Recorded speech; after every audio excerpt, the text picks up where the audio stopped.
Hey, welcome to another short video on my testimonies of God interacting in my life. This is number 6.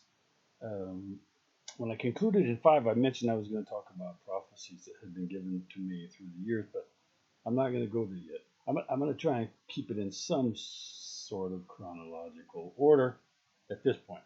So the next step is I finished up school in Millington, Tennessee. You got to remember now. I was 16.6 months, 16 and a half, really, in Memphis. Millington's right outside of Memphis, not too far, naval station.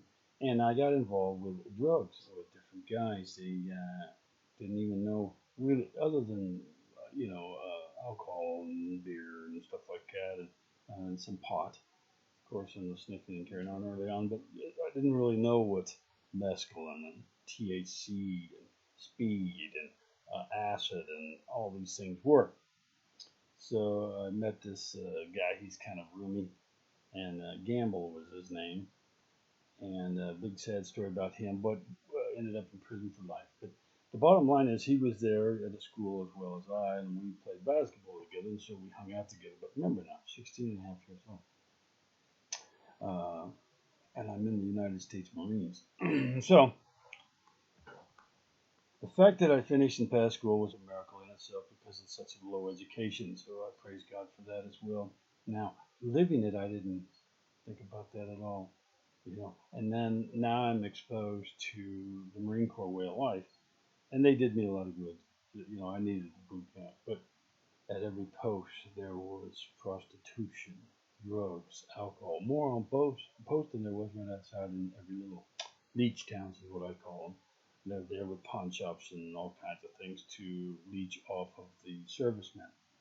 But basically, they're wild and carnal areas, especially every evening and weekends and so on. And then even the Marine Corps itself provides alcohol at a super reduced rate so that you can buy and stay on post with your drinking and keep everything in the house, in the family type of thing.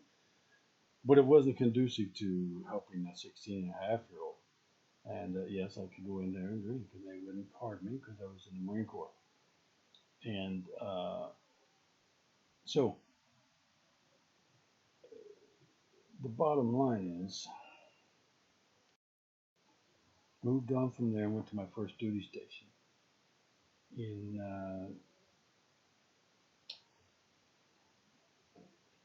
Beaufort, South Carolina. No, Cherry Point, North Carolina. That's right. Cherry Point, North Carolina. Once again, fell into this groove. Started into some really, really hard and heavy drugs, especially acid. In fact, I ended up shooting up drugs at this duty station. I believe that was the one. But remember now, I'm 16.67 months old.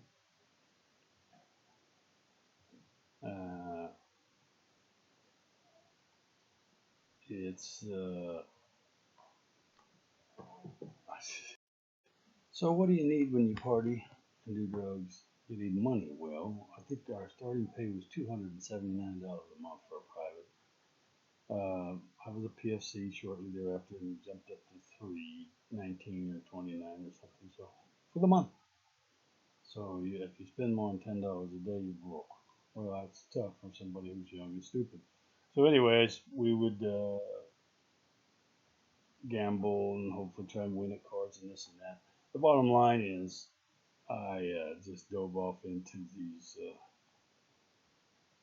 evils of life, if you will, and started to do drugs. And so the uh, gist of it was the we were on guard duty. In the Marine Corps, you either do guard duty or KP mess duty once a year for a month. Period. Everybody does it. Not sure what's special. And so we had guard duty, and we were. This is my first trouble in the Marine Corps, which is a miracle in and of itself. In the Marine Corps, I had a general court martial, a special court martial, 4 or 5 office hours, meaning small little courts of reprimand. I was busted.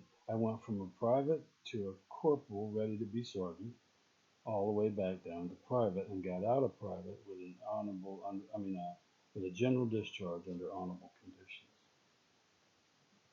In fact, now the Marine Corps sends me a stipend because I filed a petition that they needed to take better care.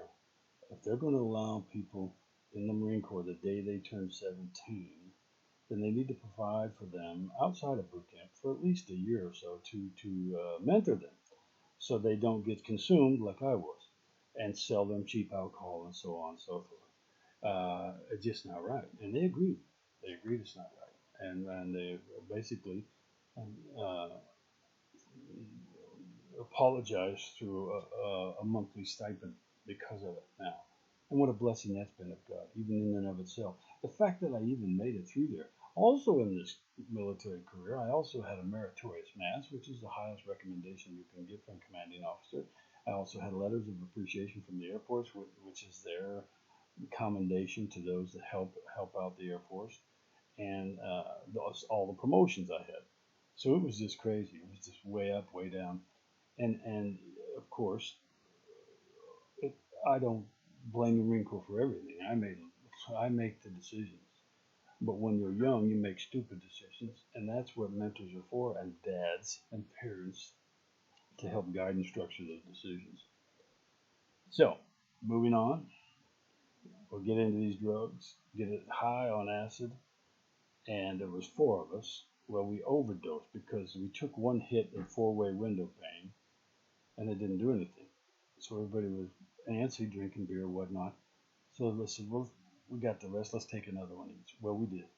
And God saved me that night. And actually, it was the most horrid night of my life. I was attacked demonically all night long by a big, uh, long-haired, demonic uh, demon, light green, brown, not brown, but tan in skin color. Basically, I fought him in a restroom all night long. And it was a miracle that nobody even came in that restroom because we had did this about 7 p.m. By 10 o'clock. We were what they called stone, hallucinating, paranoid. I mean, we about attacked the cab driver trying to get back to the base because we thought he was driving 100 miles an hour and he was only doing the speed limit. Poor cab driver, 4 guys in there strung out on acid. Very demonic drug, very deadly drug. Um, but I was saved by the grace of God. And that night was horrid. I physically fought this thing. And not only that, just bursting with sweat, mental attacks, physical attacks. Um, it's quite horrendous. And it really shook me to the core of my being. And the Lord brought me through that, but I remember just as vivid as if it was happening today. And it gave me a knowledge of the spiritual realm of evil that it is no joke. It is real, folks. Okay, that's it. Let's get along. On to the next one. Continue on after that.